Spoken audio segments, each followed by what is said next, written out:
Mula-mula tengok kat TikTok orang. Lepas tu cari kat Shopee. Mulanya nak cari kereta Hilux, tapi bila type Hilux keluar kereta ni pula. Bila tengok rasa berkenan.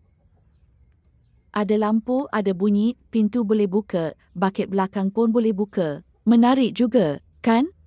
Model Ford Raptor ni sangat cantik warnanya. Beli kat Shopee, harga RM30 lebih. Badannya nampak padu. Berbaloi dengan harganya. Bolehlah simpan sebagai koleksi.